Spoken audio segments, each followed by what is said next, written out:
YummySounds.com layout track.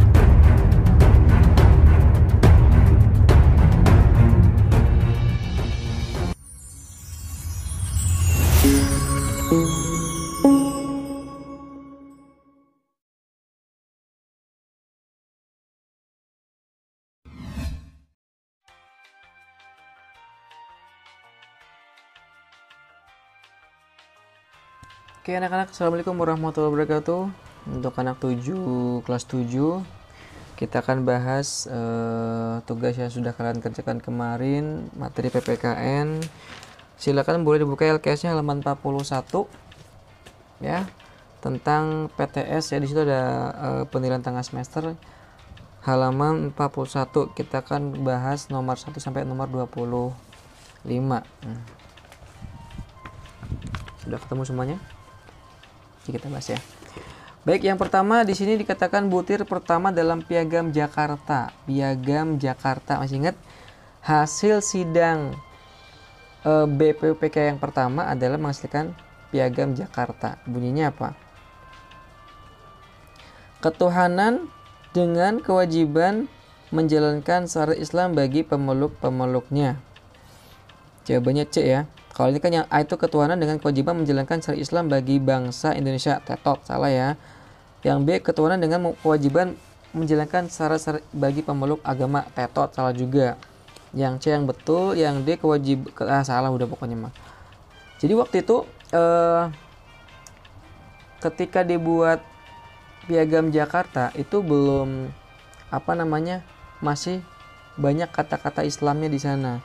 Tapi kita membuat para pendiri negara itu membuat supaya Pancasila ini lebih universal, bisa dikerjakan oleh semua agama, semua ras, semua suku. Karena di sini masih ada kata-kata Islamnya, walaupun Indonesia mayoritasnya Islam, tapi kita menghormati agama-agama lain. Makanya di sini dirubah. Jadi ketuhanan yang Maha Esa, lebih universal, karena ke semua agama, nggak cuma Islam aja, tapi bisa berlaku untuk Kristen, untuk Buddha, Hindu, Konghucu. Waktu itu belum ada ya. Jawabannya C. 2. Berikut ini merupakan ciri-ciri patriotisme. Apa itu patriotisme? Berjiwa pembaru, ingin menang sendiri, memilih produk dalam luar negeri, mengutamakan kepentingan kelompok. Jadi patriotisme adalah sifat rela berkorban. Berarti kalau di sini berjiwa pembaru, yang dia itu ingin berkorban supaya negaranya menjadi lebih baik lagi. Itu patriotisme.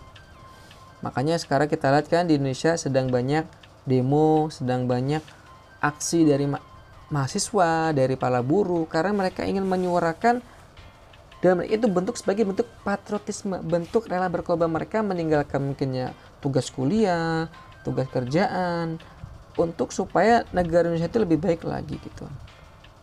Itu bentuk patriotismenya seperti itu. Tapi ya kami sarankan untuk kalian gak usah sampai seperti itu. Patriotismenya cukup rajin belajar supaya nanti pada masanya kalian siap untuk menggantikan para pejabat-pejabat kita yang sekarang ini. Gitu ya. Jenis perbuatan yang bersifat perorangan, daya ikatnya lemah dan hukumnya penyimpangan tidak berat, tetapi hanya berupa kesalahan disebut folkways, usage, custom, mores. Jawabannya adalah usage. Jadi adalah adalah bentuk perbuatan yang dilakukan oleh individu dalam suatu masyarakat, akan tetapi tidak dilakukan secara terus-menerus. Tata cara usage adalah norma yang paling rendah, yang paling lemah daya pengikatnya. Jadi biasanya kalau gini ini cuma diomong Allah kaum pemalas. Nah, maksudnya kayak gitu norma yang paling rendah ikatan kekuatan hukumnya itu loh. Itu namanya usage. Jaminan keadilan bagi warga negara dalam bidang pendidikan tertuang dalam Undang-Undang 45 Amandemen, yaitu pasal 30, 31, 32, 33. Jawabannya pasal 31. Isinya adalah amandemen menegaskan bahwa setiap warga negara berhak mendapat pendidikan, termasuk bentuknya kalian ketika mendapatkan bantuan pulsa, bantuan kuota, bantuan kartu perdana. Itu bentuk kebebasan dalam mendapatkan pendidikan. Itu sudah peraturan undang-undang. Mencerdaskan kehidupan bangsa. Nah, itu sudah tercetus tertuang dalam pembukaan atau preambule atau Undang-Undang Dasar 1945. Itu ya. Berikut ini yang termasuk makna dalam mengembangkan kesadaran norma-norma yang berlaku, kecuali yang bukan berarti ya. Hukum tidak menjamin dipenuhinya hak asasi manusia. Peraturan dapat membentuk manusia untuk hidup tertib dan disiplin dan tanggung jawab. Ketertiban masyarakat akan membuat kehidupan menjadi tenang dan tentram. Peraturan untuk ketertiban kehidupan masyarakat dalam hidup bernegara, berbangsa, dan bernegara. Jadi yang bukan makna pengembangan norma, kesadaran norma apa? Yang kecuali yang bukan adalah hukum tidak menjamin dipenuhinya hak asasi manusia. Padahal harus. Hukum itu harus menjamin dipenuhinya hak asasi manusia. Kalau enggak, ya itu yang sekarang terjadi. Banyak terjadi demo unjuk rasa. Itu karena ada hak asasi mereka yang tidak terpenuhi. Jadi kayak gitu. Selanjutnya rumusan Pancasila yang dikemukakan oleh Insinyur Soekarno, sila kelima berisi tentang persatuan, ketuhanan, kesejahteraan, keadilan rakyat. Ingat ya, ini bukan pada Pancasila tapi usulan dari Soekarno dalam membentuk Pancasila. Nah, itu usulan. Jawabannya adalah ketuhanan yang berkebudayaan. Jadi bukan keadilan rakyat ya. Ini bukan Pancasila, ini usulan dari Insinyur Soekarno dalam membentuk Pancasila. Tujuan dibentuknya Panitia 9 adalah untuk membahas berbagai usulan mengenai dasar negara dengan BPKI, menggantikan tugas BPUPKI, mengubah Piagam Jakarta, membahas janji kemerdekaan yang akan diberikan Jepang kepada rakyat Indonesia. Jadi Panitia 9 itu adalah tugasnya untuk sebenarnya adalah menggantikan tugas BPUPKI. Kenapa? Karena BPUPKI itu masih ada sangkut paut dengan Jepang. Masih ada dalam kepengurusannya itu ada orang-orang Jepangnya. Waktu itu ada wakilnya yang dari Jepang. Jadinya waktu itu belum benar-benar original dari Indonesia semua. Makanya dibentuknya Panitia 9 dan nanti akan berlanjut dengan PPKI. Nilai sikap para tokoh perumus Pancasila yang dapat diteladani adalah kekeluargaan, menghargai perbedaan dan musyawarah, toleransi, musyawarah dan kekeluargaan, musyawarah, menghargai perbedaan dan toleransi, menghargai perbedaan, toleransi dan kekeluargaan. Yang paling tepat adalah jawabannya yang mana? B ya, toleransi, musyawarah dan kekeluargaan. Jadi mereka mentol tadi seperti Pancasila tadi, sila pertama. Awalnya kan dikatakan di sana kewajiban ketuhanan dengan kewajiban menjalankan syariat Islam bagi pemeluknya. Itu nggak bertoleran dong. Terus yang agamanya bukan Islam gimana, ya kan? Akhirnya mereka merumuskan lagi, itu bentuk toleransinya. Terus musyawarah, rapat, sudah menentukan sesuatu Piagam Jakarta yang pertama, terus dirapatkan lagi, diganti lagi. Nah, itu namanya dengan prosesnya dengan hasil rapat kayak gitu. Terus ada sikap kekeluargaan dari berbagai wilayah, berbagai suku, agama itu tergabung di situ menjadikan satu tertentu, satu kekuatan tertentu. Oke. Terus berikut merupakan cara memandang dan mengartikan Pancasila adalah sila pertama, berkedudukan lebih tinggi dari sila-sila Pancasila. Setiap sila dari Pancasila boleh berdiri sendiri. Enggak juga. Pandangan terhadap Pancasila dapat dipersatukan. Enggak bisa, beda pandangan pasti. Kelima, sila harus dipandang sebagai satu kesatuan yang bulat dan utuh. Itu jawabannya ya. Sebagai dasar negara, Pancasila merupakan sumber dari segala sumber hukum, pedoman dalam penyelenggaraan negara, pedoman berperilaku bangsa Indonesia dalam berkehidupan bermasyarakat, sumber tertib hukum. Apa? Pancasila merupakan pedoman dalam penyelenggaraan negara. Peraturan dibuat dan ditegakkan agar dalam kehidupan dapat tercipta keadilan dan kesejahteraan dapat kita nikmati, tidak terjadi kesejahteraan dapat kita tidak terjadi kekacauan yang menyebabkan resah, suasana yang selaras terasi dan keseimbangan, hukum dapat benar-benar dipatuhi oleh masyarakat. Jadi kalau peraturan yang sudah ada ditegakkan, maka akan terjadi suasana yang selaras, serasi, dan keseimbangan. Pasti akan terjadi kayak gitu. Dalam kehidupan bernegara, norma dan yang dianggap paling tegas adalah norma jelas ini, Mak. Nggak bisa ditawar-tawar lagi. Norma hukum sebenarnya, sejatinya begitu. Tapi apa yang terjadi anak-anak di masyarakat? Banyak narapidana yang tidak mendapatkan hukum secara tegas. Banyak banget ya, kita bisa lihat lah.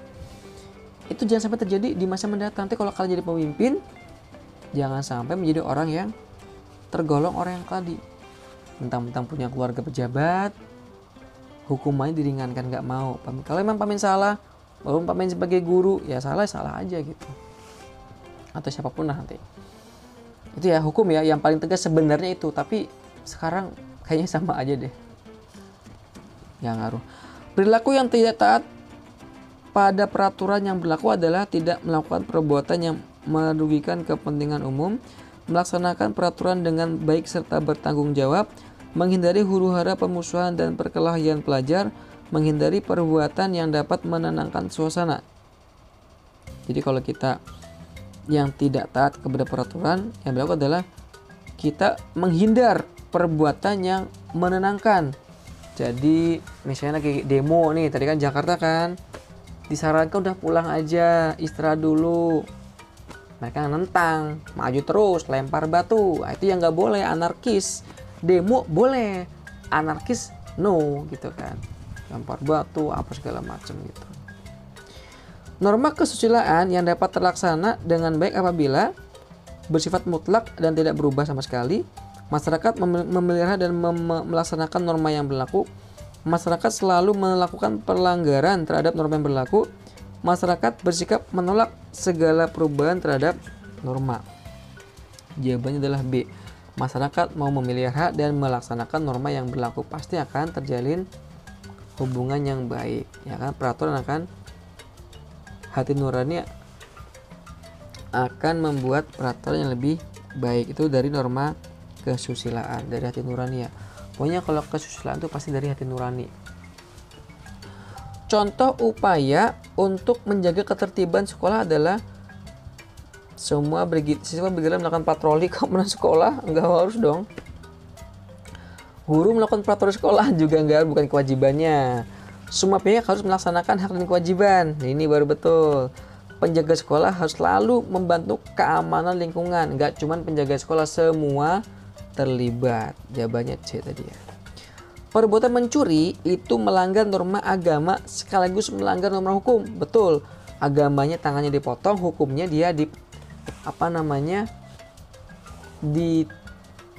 dilawan oleh hukum atau pasal-pasal. Dia melanggar norma-norma kayak gitu.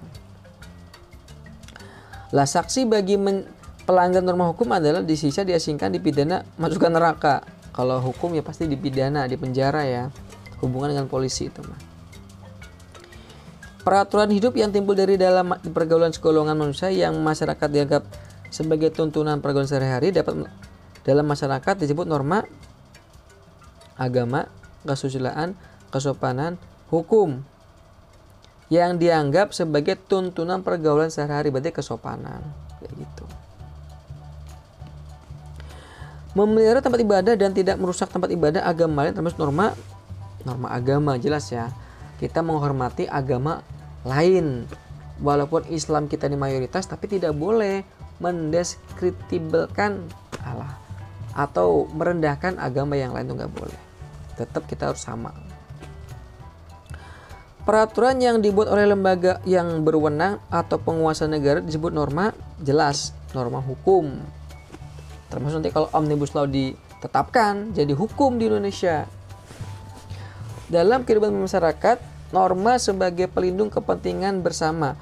Berikutnya yang tidak termasuk tergolong norma adalah norma agama, kesopanan, kecerdasan, hukum. Jelas ya, kecerdasan. Semua cuma 4. Agama, kesopanan, hukum, dan kesusilaan. Keberadaan norma hukum di Indonesia sangat kuat dan strategis. Hal ini karena Indonesia adalah negara yang berdasarkan atas hukum. Negara Indonesia berdiri sebagai negara merdeka, negara yang memiliki kemajemukan, negara yang menganut kedaulatan rakyat. Negara kita adalah negara berlandaskan hukum. Jawabannya A. Berikut merupakan contoh tindakan taat pada peraturan dalam kehidupan berbangsa dan bernegara adalah menjaga nama baik ini untuk berbangsa dan negara ya. Nama baik warga, sekolah, berarti jawabannya C, tidak main hakim sendiri. 3. Rumusan Pancasila dibahas oleh panitia 9 dan dirumuskan secara lengkap. Lalu dituliskan atau dituangkan dalam Piagam Jakarta, Batuan Tubuh Undang-Undang Dasar, Teks Proklamasi atau dokumen PPPU PKI dalam Piagam Jakarta. Berdasarkan sila keempat Pancasila, ketika seorang peserta dapat mengumumkan pendapatnya, maka peserta lain membantah, membiarkan, mencatat, menghargai. Pancasila sebagai ideologi bangsa terbentuk dengan cara musyawarah mufakat, membaca literatur tentang ideologi, melakukan proses yang cukup panjang, membandingkan dengan ideologi negara lain. Dengan tadi dibentuk Panitia 9, dibentuk BPPKI, itu artinya ada musyawarah. Baik anak-anak, dari Pamin cukup. Silakan nanti kalian tulis nama kalian dan tulis kelas kalian, juga absen kalian di bawah kolom komentar sebagai bukti absen pada pertemuan 11 ini. Terima kasih banyak. Assalamualaikum warahmatullahi wabarakatuh.